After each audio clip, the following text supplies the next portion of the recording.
So today is the day the Champions League starts for us. Beşiktaş await us in the first group stage game, and I've got a sneaky feeling this is one we could actually win.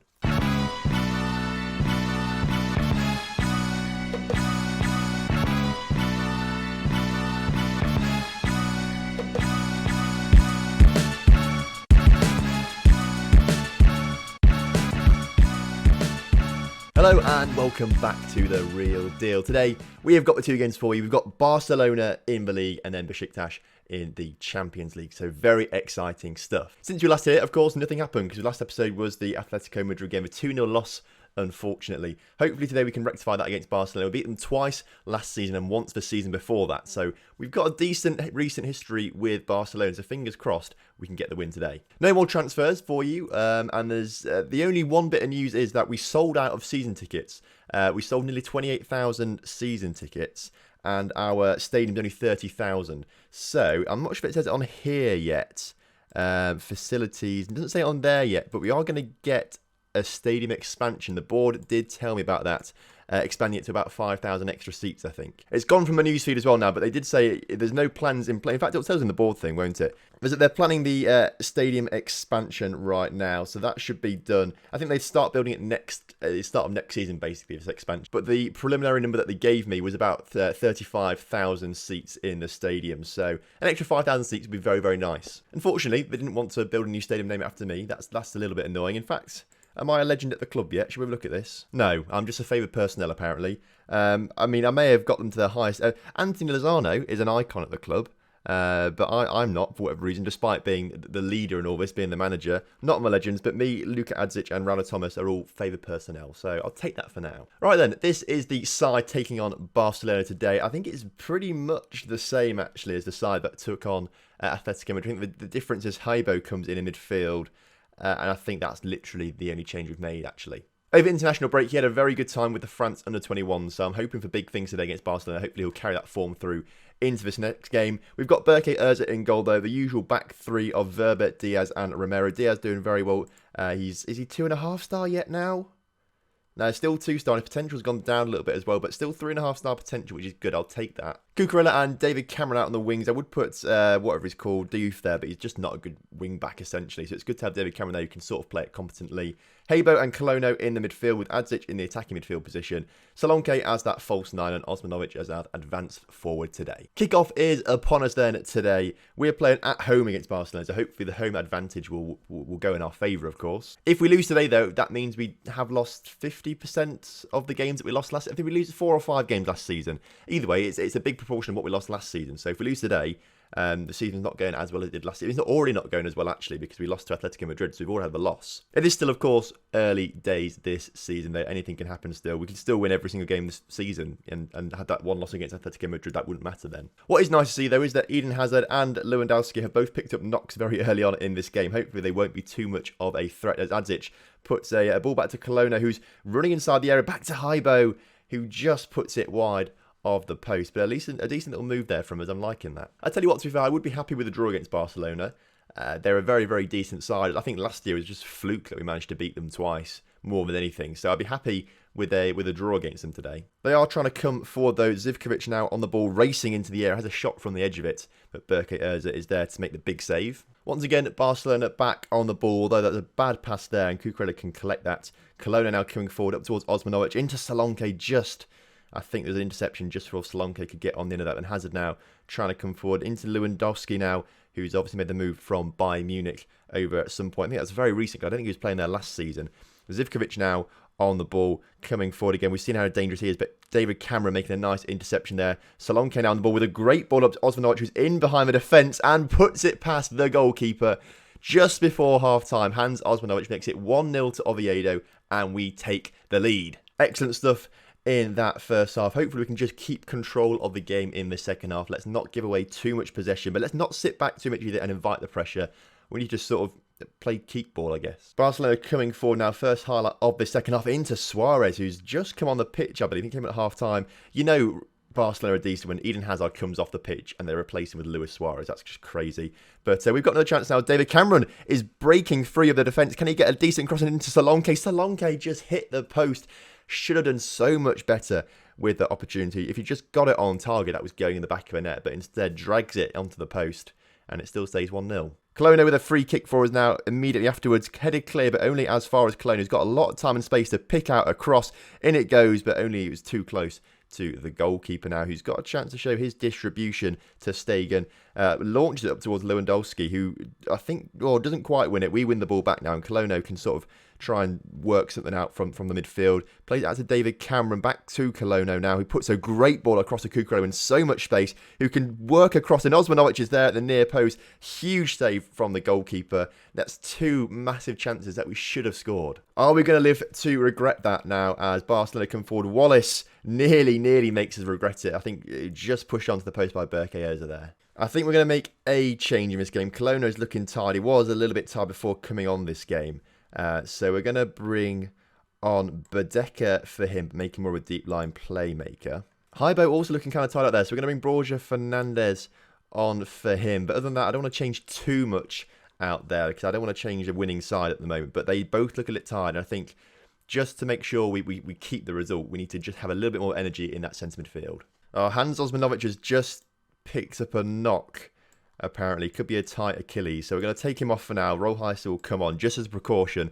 I don't want him to have another 4 or 5 month injury like he did last season. He's already got 5 goals this season now, Hans Osmanovic. So he's doing very, very well for himself. And we're going to need him if we're going to try and repeat last season's success. David Cameron now on the ball in towards Solanke. Solanke on the ball. He has a shot now and he scores his first goal of the season. What a shot that was, to be fair. Very, very well taken. Beautifully placed past Ander to Stegen, or is it Mark to Stegen? Well, I don't know why I keep thinking it's Ander, because that one says Mark. Oh, it's Mark Ander. That's why. Either way, though, it's 2-0 against Barcelona, and what a game this has been. Hopefully, we're going to carry this momentum into the Beşiktaş game. Well, fantastic stuff that we've won the game. I'm very proud of your performance out there. No one gave us a chance, but you've done remarkably well to win that 2-0. Great way to bounce back from last episode's defeat to Atletico as well. Hans is only out for 1 to 2 days, so that's fine. He'll be back for the Beşiktaş game in a few days' time, actually. And I've got a bit of a dilemma with Beşiktaş, because I honestly don't know much about them in this game. Like, I don't know how good they are compared to other teams in our league, so I don't know what formation to go for. Now, obviously, we just played Barcelona with a 5 at the back and won 2-0, but then playing that system, we did lose 2-0 to Atletico Madrid. But I also kind of want to use the winger formation that we beat Seville with a 5-1, and they finished like 5th last season. So I don't know. I feel like we should go wingers at home against Beşiktaş. It's the first game.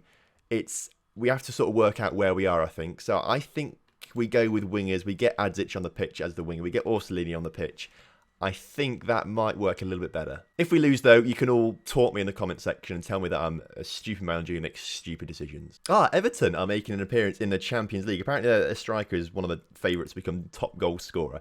But Everton are in the Champions League because last season, I'm just looking at it, last season, they beat Atletico Madrid in the Europa League final. So I don't know what Atletico were doing in the Europa League, to be fair, if they just won the Liga easily. But they beat Atletico in the final 2-1, which means they're in the Champions League ridiculously. It's also nice to get the B team results coming through now, because they're actually in a league now.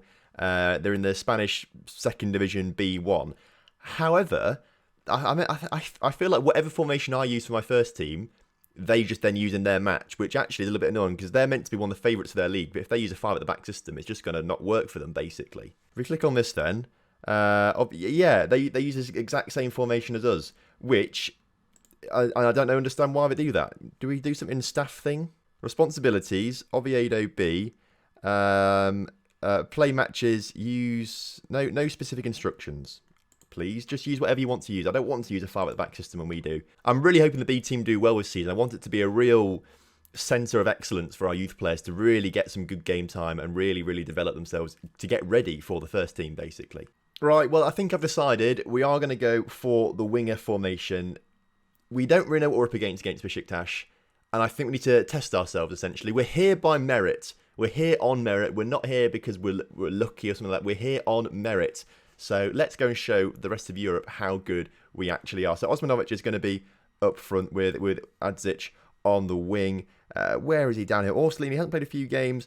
Has going to come in on the right-hand side. Diaz is going to have to make way for Toussaint, I've got to say. And we can also take Dorsch off the bench and bring Abel Ruiz back on it now that because he was cup-tied, or not cup-tied, he was ineligible to play against Barcelona because he is from Barcelona. Our Diouf is also going to come on the pitch for David Cameron. But other than that, I am happy with that lineup.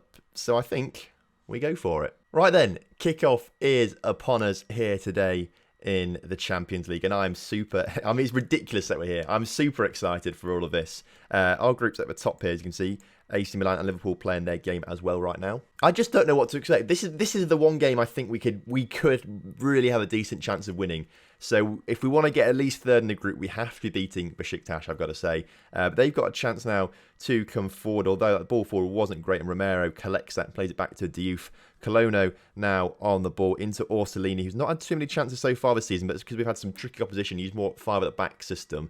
It's not his fault for not being good. It's just that we've changed formations quite a fair bit. Senk coming forward, though, his shot is absolutely dreadful. And the score stays 0-0. We've got another chance now as Colono plays it out to Diouf, who's got so much space. His cross in towards Hadzic. Hits the post and bounces clear. And if you saw at the top as well, Liverpool have just gone, or AC Milan rather, just gone 1-up against Liverpool, which is good to see. Diouf now with a throw-in towards Orsolini. Heybo on the edge of the area. Whacks it against the crossbar. And that is 2 really good chances that we've missed now. Another chance now right at the end of the first half for Beşiktaş. And Berke Yilmaz makes it's a penalty. You've got to be joking. You've got to be joking. Melag has a chance from the spot to put it in. Berke Yilmaz can't get to it. And right before half-time, Beşiktaş go 1-0 up. And you've got to say, we've had the better of this first half. Apart from that penalty, we've had the better of this first half. Well, into the dressing room we go. I'm going to go aggressive. And I'm going to go, come on, lads, show some desire. Look like he wants to be a team that wants to win this game. Hopefully, that will motivate them in the second half. We need to get the goal out of somewhere. I'll take a draw at the moment. A draw would be fantastic, especially if AC Milan beat Liverpool. Cucurella now on the ball early in this second half. Now Colono out back towards Cucurella, who can come forward with it, travelling, plays a nice ball out towards Hadzic, who's got the skill to beat men, but he plays it back to Toussaint instead. Colono into Orsolini, Orsolini into Osmanovic. Osmanovic puts it in at the near post. It is 1-1 again. The team talk at half-time seems to have worked. They've got their act together. We finally had a shot on target as well, and we've not hit the post. We could be 3-1 up in this game, but we're not. We have to deal with what is going on in front of us, and we've done that by getting ourselves back into this game. Now let's go and grab another goal.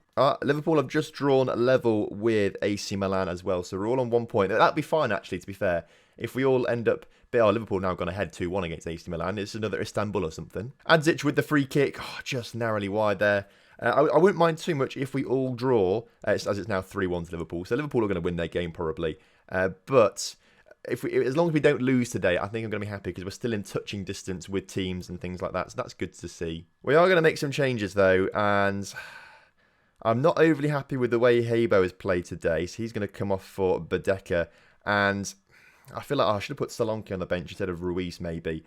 But I reckon we give him a go out there instead of Osmanovic. He's done well, but not really been able to challenge too much. Maybe Abel Ruiz playing in a slightly different position as a complete forward will do things. Before that, though, we do have this highlight ongoing. Colono plays it out towards Cucurella, who can put the cross into the far post. Orsolini can't quite win it, but Diouf is there. Plays it back to Colono, into Heybo, into our number 10 Orsolini, but it's bouncing around the area, and the highlight ends, unfortunately. And now our substitutes are made. We're going to encourage the boys, I think, for these last 10 minutes or so.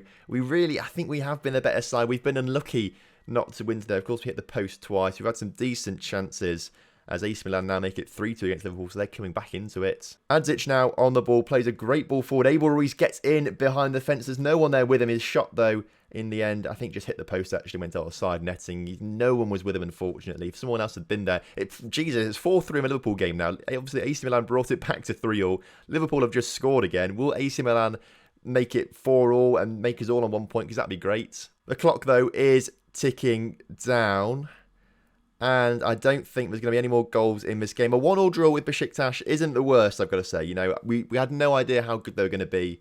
We didn't really know what was going to happen. So I think a 1-1 with Beşiktaş in the end is a pretty decent... Well, I say that. We've had 20 shots in the end, but only 2 on target. That is really poor from us. We have to work on that. And you know what, actually, I agree. 2 shots on target from 20 shots is not good enough. So that, simply put, was not good enough. We should have won that. They all look fired up by that, which is nice to see.